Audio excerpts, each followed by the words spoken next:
너희를 위함이 아닌 줄 알라라는 제목으로 오늘 나누겠습니다.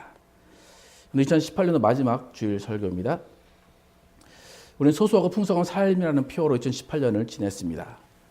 풍성한 삶이 뭡니까? 2018년 동안 쭉 비슷한 설교들을 많이 했는데 풍성한 삶이란 예수 그리스도 안에서 하나님을 알고 하나님의 자녀의 특권을 가지고 하나님과 교제하면서 친밀한 삶을 통해서 마음의 평안과 믿음을 가지고 어떤 환경에 있든지 간에 하나님을 찬양하는 삶, 그것이 풍성한 삶입니다. 그럼 풍성한 삶은 하나님 안에, 예수 그리스도 안에 존재합니다. 풍성한 삶은 하나님 밖에는 존재하지 않습니다. 그러니까 인생을 창조하신 창조주를 기억하고 창조주를 인정하고 창조주가 공급하시는 무한한 사랑을 받아 누리는 것이 풍성한 삶입니다.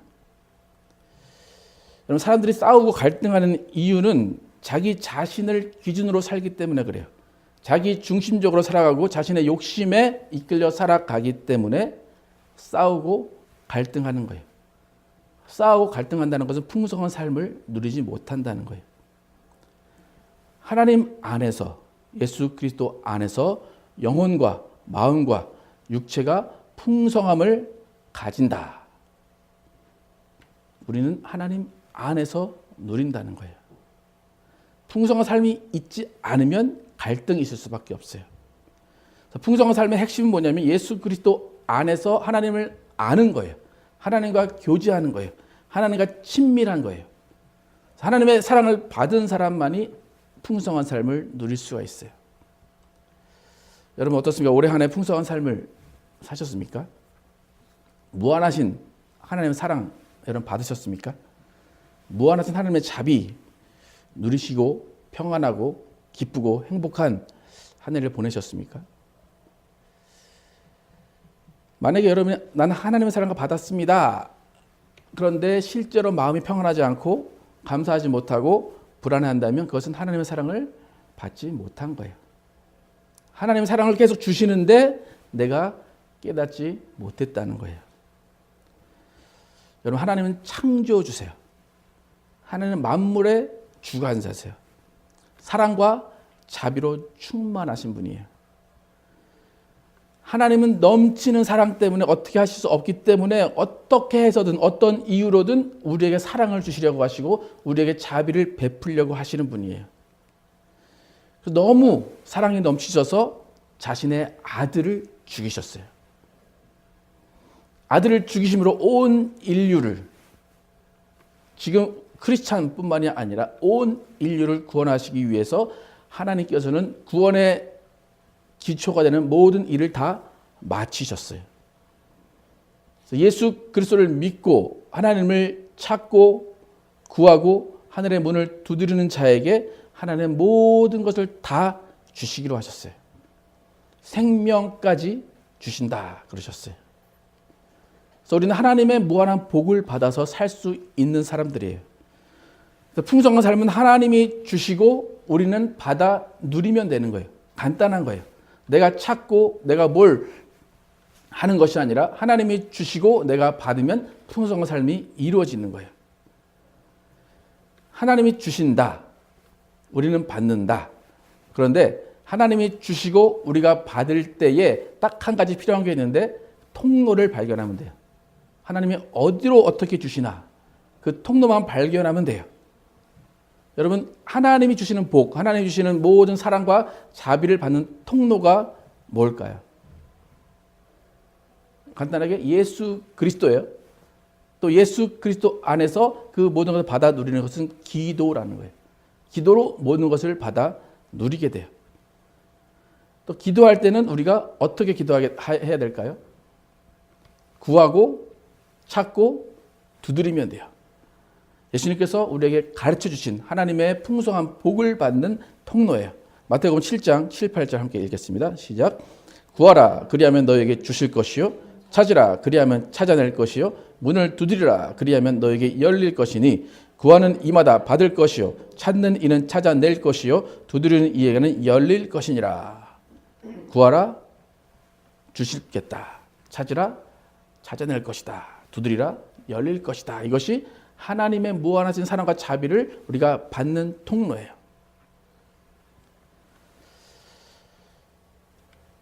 구약을 보면 이스라엘을 하나님이 일방적으로 선택하십니다. 그리고 이스라엘이 구하고 찾지도 않았는데, 두드리지도 않았는데 하나님은 모든 것을 다 주시겠다 약속을 하십니다. 내가 너희 하나님이 되겠다 라고 미리 선포하십니다. 하나님은 계속해서 이스라엘이 반복적인 배신 가운데서, 하나님을 저버리는 가운데서도 내가 다시 너에게 또 주겠다, 또 주겠다, 또 주겠다 그래요. 하나님이 이스라엘에게 복을 주시는 조건이 있긴 있었어요. 그것은 뭐냐면 다른 신을 섬기지 마라, 우상을 만들지 마라였어요. 하나님의 계명을 잘 따르면 내가 너에게 모든 걸 다 줄게 그러셨어요. 그것은 무슨 말이냐면 하나님을 만나서 교제하고 친밀하게 친하게만 지내면 내가 모든 걸 다 줄게 그러셨어요. 여러분, 이 요구가 좀 무리한 요구인 것 같습니까? 아니면 괜찮은 딜인 것 같습니까? 여러분 어떻습니까? 내 말만 잘 지켜. 그리고 10개명도 뭐 몇 개 안 돼요, 그죠? 10개? 예. 그래 나누면 뭐 6개, 뭐 600 몇 개 뭐 그런 율법이 나오지만 겉으로 보는 거 10개밖에 안 돼요. 그걸 딱 지키면 모든 걸 다 준대요. 여러분, 이스라엘에 여러분이 살았다고 하면 그거 다 할 수 있겠습니까? 어떻겠습니까? 이스라엘은 아담의 후손이었어요. 그래서 이미 하나님과 원수되었기 때문에 하나님이 아무리 해줘라 해도 그것을 지킬 수가 없었어요. 결국 이스라엘은 하나님보다 이방신과 친해졌어요. 다른 신을 섬기기 시작했고 우상과 더 친해졌다는 거예요. 그래서 하나님을 배반하고 배신했어요. 다른 민족은 그것을 보고 하나님을 조롱하기 시작했어요. 그래서 결국에 하나님은 그 사랑하시는 일방적으로 다가오신 그 이스라엘 백성을 흩으시고 결국 사랑하는 성전을 스스로 무너뜨리시고 이스라엘 나라를 멸망시키셨어요. 근데 이 이야기가 이렇게 끝나면 뭐 하나님의 어떤 명령대로 하나님의 말씀대로 다 된 것 같아요. 근데 구약의 예언서들을 다 보면 하나님이 꼭 심판할 거다, 멸망할 거다라고 하시는데 한 10구절 있으면 9구절은 다 그 얘기하시고 끝절 한 구절에 내가 회복시키겠다 말씀하세요. 하나님의 마음, 계속 멸망할 거야, 심판할 거야, 너를 저주할 거야 라고 하는데 마지막에는 회복시킬 거야 그렇게 말씀하세요. 기대하지 않는다 라고 하면서 꼭 기대하시는 것 같은 마음을 보여주세요. 여러분, 하나님 왜 이렇게 하실까요? 다 멸망시키죠. 다 쫓으시고 하나님은 왜 이제 남은 자를 통해서 내가 회복하게 할 거고 내가 다시 일으켜줄 거야. 싹 쓸어 버리시면 되는데 왜 또 그렇게 회복을 말씀하실까? 여러분, 왜 그러신 것 같습니까? 하나님이 이스라엘을 향한 어떤 마음인 것 같습니까? 오늘 설교의 주제입니다. 이게 이스라엘이 그렇게 잘못해서 하나님 멸망시키고 다 쫓아내셨는데 다시 회복을 시키신대요. 하나님이 이스라엘 향한 어떤 마음일까요? 어떤 마음일까요? 이스라엘을 사랑해서 그럴까요? 이스라엘에게 새로운 기대를 해서 그럴까요? 하나님은 이스라엘을 사랑해서 그런 게 아니라는 게 오늘의 주제예요. 설교 제목이 뭡니까 오늘? 설교 제목이 뭐예요? 너희를 위함이 아닌 줄을 알라. 여러분 오늘 설교를 잘 들으시기 바랍니다. 이게 제가 일부러 이렇게 2018년 마지막 설교를 이렇게 조금 좀 난해한 거를 하게 되는데 이스라엘을 사랑하셔서 회복시킨 게 아니라는 거예요. 이스라엘은 이미 멸망시키세요. 더 이상 기대하지 않으세요. 그런데 왜 성전을 재건하시고 왜 그 사람들을 모으시고 그 사람들에게 소산을 얻게 하는 땅을 충만케 하실까? 그 이유는 하나님 자신의 이름이 거룩해지게 하기 위해서예요. 하나님의 명예 회복을 위해서라는 거예요. 특히 하나님은 무한한 사랑을 가지신 분, 하나님은 무한한 자비를 가지신 분임을 스스로 증명하시기 위해서라는 거예요. 우리는 이 하나님의 마음을 잘 알아야 돼요. 너희를 위한 것이 아니야. 그런데 나는 회복시킬 거야. 나는 성전을 재건할 거야. 나는 너희를 모을 거야. 너희에게 복을 줄 거야. 그 이유는 단 한 가지예요. 하나님의 이름이 거룩함을 드러내시고 하나님의 살아계심과 하나님의 자비하심과 하나님의 긍휼하심을 보여주시기 위한 것이에요. 하나님 되심을 보여주시고 내가 여호와임을 알게 하겠다 그거예요. 오늘 에스겔서를 읽었는데 에스겔서를 보면 계속해서 이스라엘의 심판에 대해서 말씀하세요. 근데 중간중간에 꼭 회복에 대해서 말씀을 하세요. 또 마지막 또 회복으로 마무리가 돼요. 그런데 그 회복이 있을 것인데 그 회복의 근거, 그 회복이 왜 일어나는지 오늘 하나님께서 두 구절로 압축을 해주세요. 22절, 32절 함께 읽어보겠습니다. 시작. 그러므로 너는 이스라엘 족속에게 이르기를 주 여호와께서 이같이 말씀하시기를 이스라엘 족속아 내가 이렇게 행함은 너희를 위함이 아니요 너희가 들어간 그 여러 나라에서 더럽힌 나의 거룩한 이름을 위함이라. 32절 주 여호와의 말씀이니라 내가 이렇게 행함은 너희를 위함이 아닌 줄을 너희가 알리라. 이스라엘 족속아 너희 행위로 말미암아 부끄러워하고 한탄할지어다. 내가 이렇게 회복할 거고 내가 다 충만하게 할 거고 내가 곡식을 다 줄 건데 착각하지 마. 너희를 위한 것이 아니야. 이방에서 더럽혀진 나의 거룩한 이름을 위해서야 라고 말씀하세요. 겉으로 볼 때는 우리가 성경을 그냥 겉으로만 읽으면 이스라엘을 너무 사랑하시는구나. 이스라엘을 너무 위하셔서 다시 기회를 주시고 다시 회복하시는구나. 그런데 그렇게 생각할까 봐 너희를 위함이 아니야 라고 말씀하세요. 여러분 하나님의 마음이 왜 이렇게 다치셨을까? 무한하신 사랑, 자비로우신 하나님의 마음이 왜 이렇게 다쳤을까? 그 전에 성경을 보면 잘 알 수 있어요. 그죠? 이방신을 섬기는 주의 나라 많았어요. 그래서 하나님이 나는 참신임을 드러내겠다라고 하시면 전쟁에 이기게 하시고 이스라엘을 복 주셨어요. 그래서 이방 사람들이 하나님을 보고 여호와를 알고 그다음에 여호와에게 이 신이 더 참신이구나. 우리 신보다 참신이구나. 그렇게 느끼도록 하셨다는 거예요.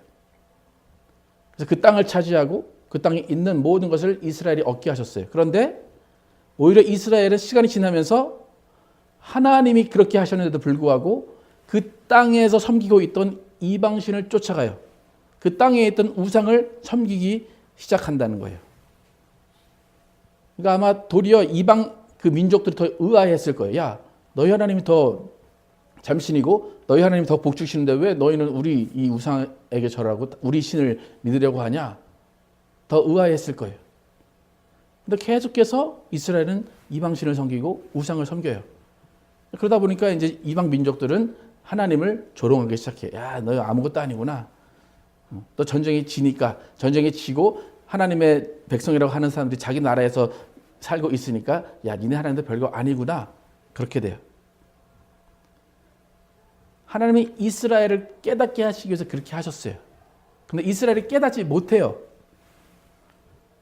깨달으면은 하나님께 다시 돌아와서 예배하고 경배하면 하나님이 기뻐하시고 다시 회복을 정말로 회복시켜 주실 텐데 이스라엘은 그게 아니라 계속해서 그 자리에 머물러요. 그러니까 하나님이 선택하신 방법은 뭐냐면 그 이방 민족, 이스라엘을 쳤던 이방 민족을 다시 또 치세요. 그 이유는 뭐냐면 야, 너희가 잘나서 그런 줄 알지? 아니야, 내가 이스라엘을 너에게 치게 한 거야. 그래서 그것을 보여주시기 위해서 다시 이방 민족을 치시기 시작한다는 거예요. 그래서 하나님이 그 이방 민족을 치시면서 이스라엘을 다시 회복하시는 한 가지 이유는 내가 여호와임을 알게 하겠다 그거예요. 여호와임을 알게 하시기 위해서 이스라엘을 다시 한번 회복시키신다는 거예요. 그러니까 이스라엘의 이런 모든 관계, 하나님과의 관계 가운데 우리가 꼭 기억해야 될 두 가지 하나님의 말씀이 있어요. 이렇게 행함은 너희를 위함이 아니다. 한 가지는 모든 민족이 내가 여호와임을 알 것이다. 이 두 가지를 여러분 꼭 기억하셔야 돼요. 하나님이 이 두 가지 말씀하시는 그 마음 또 계획 여러분 아시겠습니까? 하나님이 하나님 되시려는 그 마음 여러분 아십니까? 하나님이 크신 일을 행하심으로써 우리를 위한 것이 아니라 나를 위한 것이다 라고 하시는 그 속마음을 여러분 아십니까? 하나님은 자신의 이름을 거룩하게 하시고 자신의 사랑과 자신의 무한한 자비를 드러내시기 위해서 우리에게까지 하나님이 예수 그리스도를 보내주셨어요. 하나님의 거룩하신 이름, 하나님의 정말 자비하심과 사랑하심을 드러내는 결정체는 예수 그리스도예요.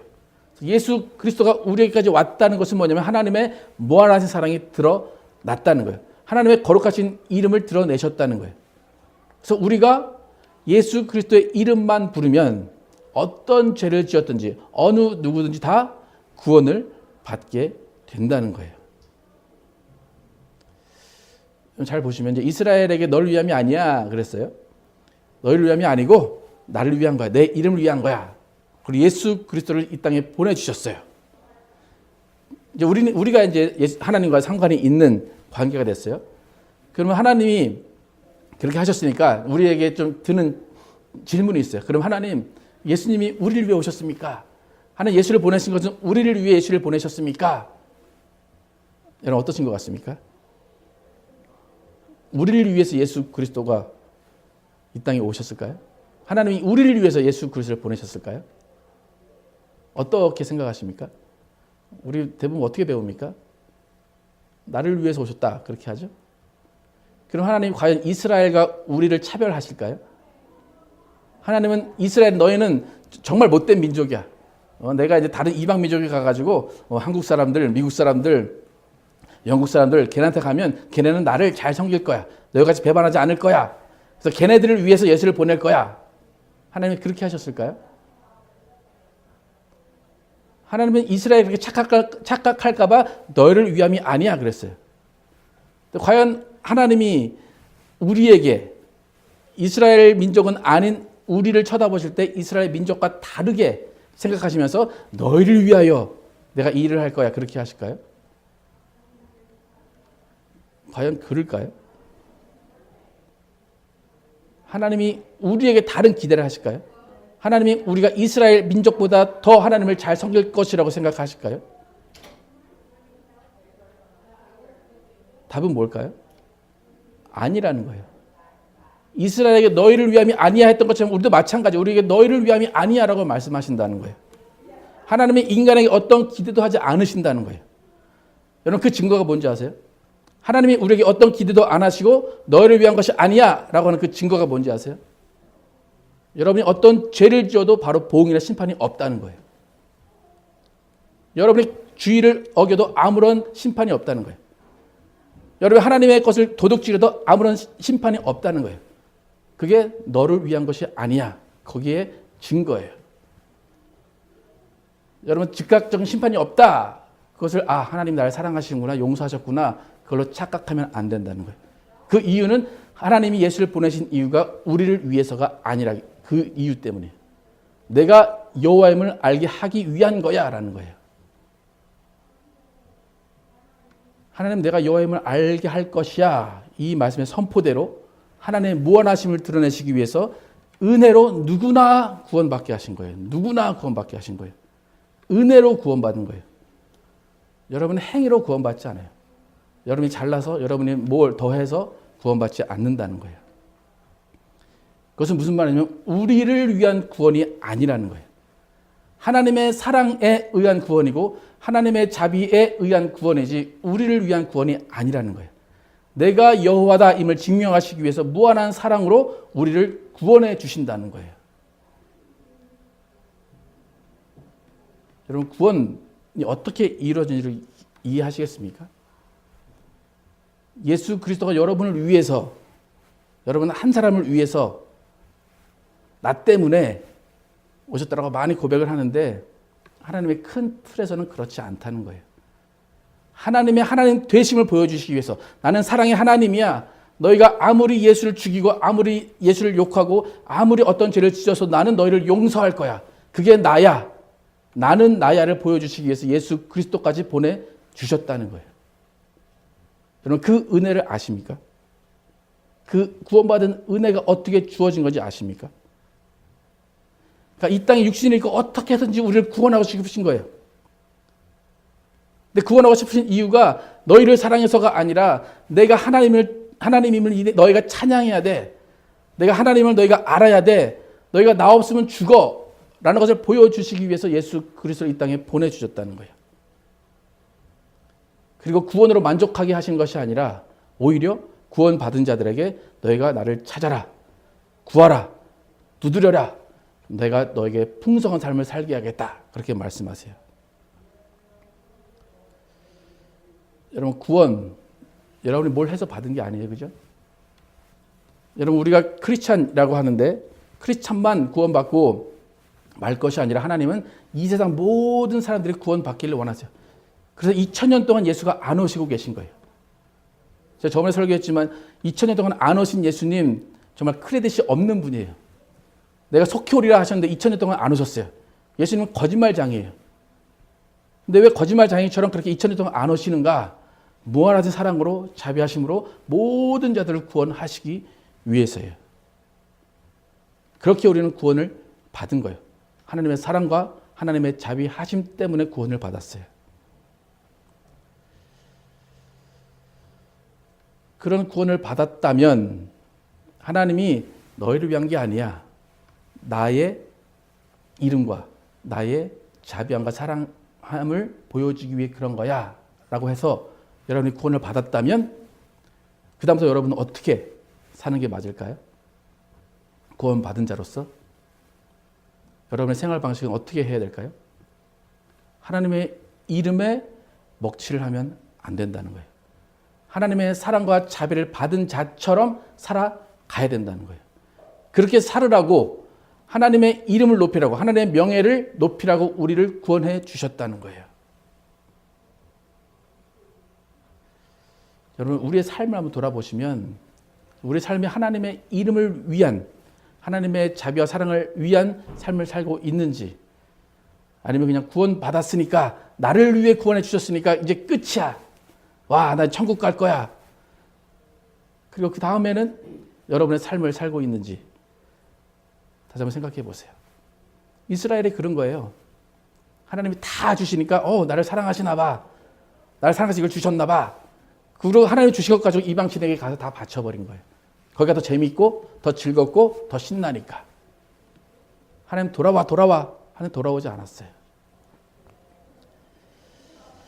여러분 과연 여러분이 이미 얻은 구원으로 만족하면서 하나님을 찾지 않고 여러분의 주신 물질을 여러분 마음대로 쓰고 여러분의 방식대로 살고 있지 않은지 다시 한번 돌아보시기 바랍니다.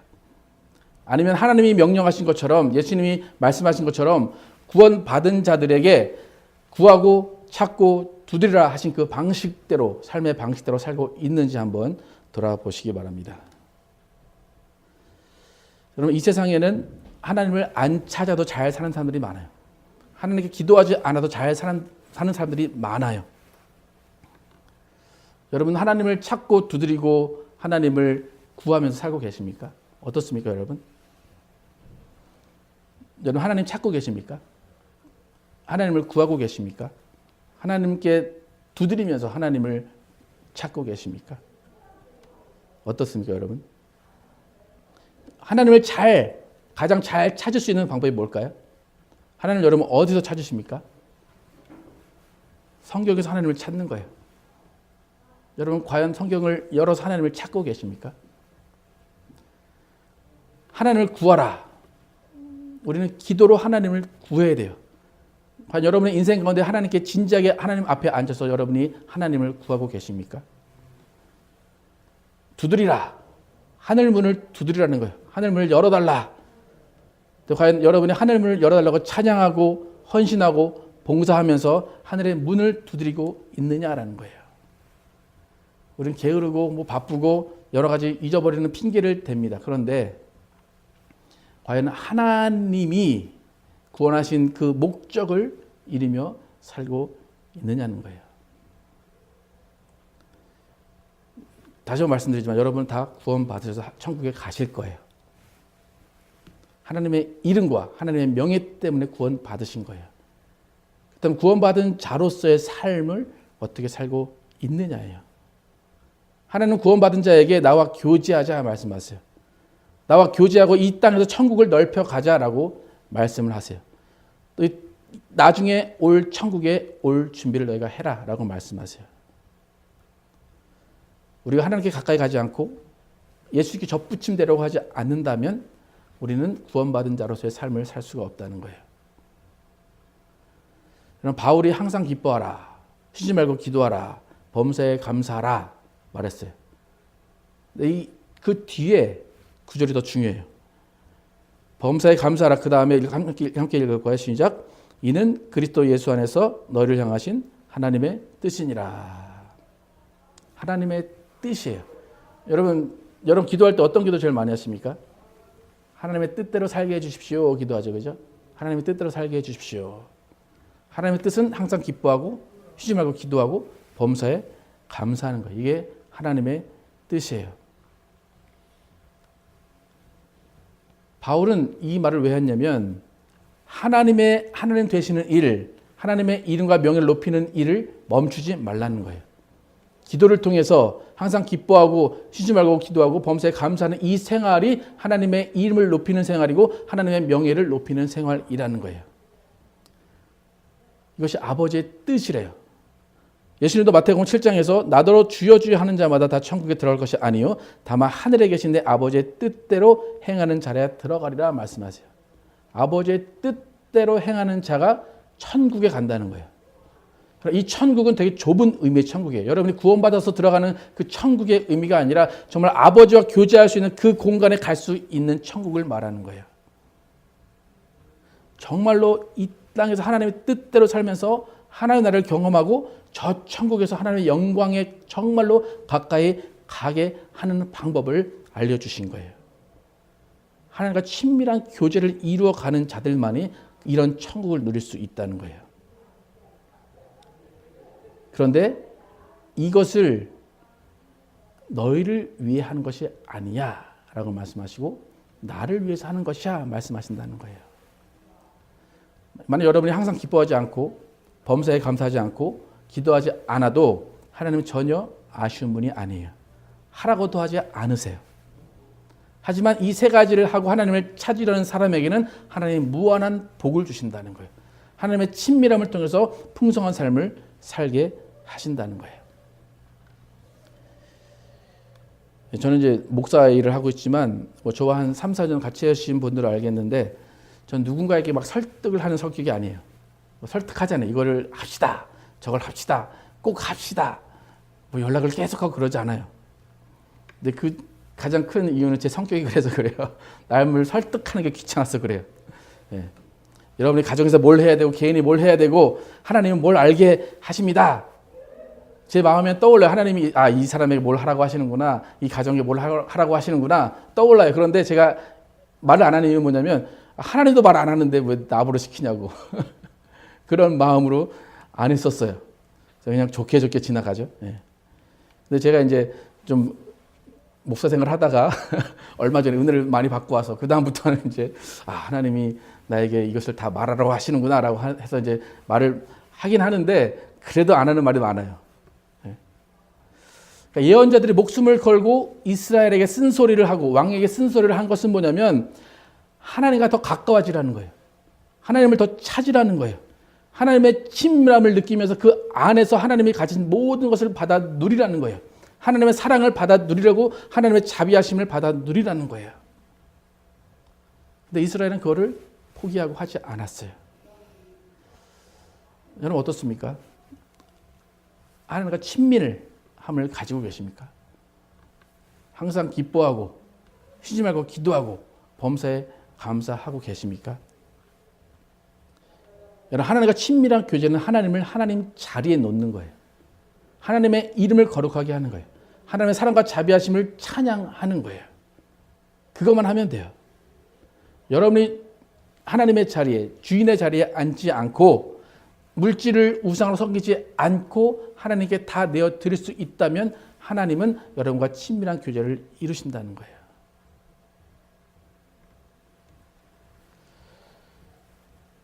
하나님이 이렇게 여러분에게 쭉 말씀을 하시는데 여러분은 선택을 하면 됩니다.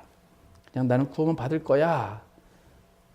또 잘 생각해 보면 나는 구원만 받을 거야. 그리고 이 세상에서 내 마음대로 편하게 살면 어쩌면 그게 더 현명할 수도 있어요. 지옥은 안 가니까, 그죠? 네.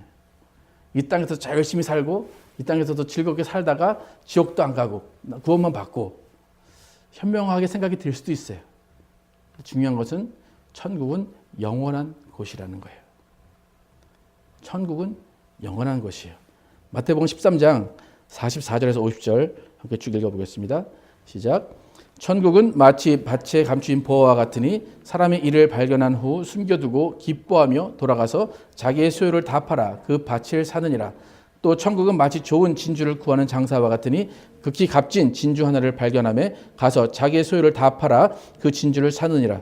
또 천국은 마치 바다에 치고 각종 물고기를 모는 그물과 같으니 그물에 가득함에 물가로 끌어내고 앉아서 좋은 것은 그릇에 담고 못된 것은 내버리느니라. 세상 끝에도 이러하리라. 천사들이 와서 의인 중에서 악인을 갈라내어 풀무불에 던져 넣으리니 거기서 울며 이를 갈리라. 49절 보면 의인 중에서 악인을 갈라낸대요. 의인 중에서. 지옥을 말하는 게 아니에요. 의인 중에서 악인을 갈라낸다는 거예요. 천국은 밭에 감춘 보화를 발견하는 거예요. 하나님과 더 친밀한 자들이 하나님 안에 있는 것을 발견하는 거예요. 그 사람들이 하나님의 안에 있는 것들을 누리게 된다는 거예요. 찾고 두드리고 구하여서 하나님께 얻어낸다는 거예요. 우리의 삶의 방식은 하나님의 이름의 영광을 위해서 하나님께 찬양하고 경배하면서 살면 돼요. 하나님의 뜻대로 살면 돼요. 그러면 하나님이 회복해 주신 그것이 우리의 것이 될 수 있다는 거예요. 하나님은 이것은 너희를 위한 것이 아니야 말씀하셨어요. 하지만 우리가 오히려 하나님을 찬양하고 하나님의 이름을 위해서 거룩해지고 하나님의 명예를 위해서 하나님께 나아간다면 하나님이 너희를 위한 것이 아니야 라고 했던 그것이 오히려 우리의 것이 될 수 있다는 거예요. 하나님의 이름을 높이고 명예를 높이는 사람들은 하나님의 것을 잘 구별하고 하나님의 것을 하나님께 드리고 자신의 것을 자신의 것으로 잘 구별해요. 날마다 하나님의 말씀의 바다에서 하나님을 찾고 찾아요. 기도의 샘물에서 하나님을 구해요. 하늘 문을 두드리면서 하나님께 찬양하고 하나님께 봉사하고 하나님께 헌신해서 하늘 문을 여는 자가 하나님의 이름과 하나님의 명예를 높이는 자들이에요. 전 우리 모두가 이런 복된 사람들이 되기를 원합니다. 그래서 우리 모두는 매일매일 조금씩 하나님께 나아가기를 원합니다. 조금씩 십자가 앞에 나아가서 구하고 찾고 두드리시기 바랍니다. 항상 기뻐하고 쉬지 말고 기도하고 범사에 감사하는 그 생활 방식이 우리 가운데 넘치기를 원합니다. 이 세상 주인이신 하나님, 만물을 창조하신 하나님께 나아가서 찾고 구하고 두드리셔서 하나님이 주신 모든 것을 받아 누리고 그리스도 안에서 풍성한 삶을 누리신 여러분과 제가 되기를 예수 이름으로 축원합니다.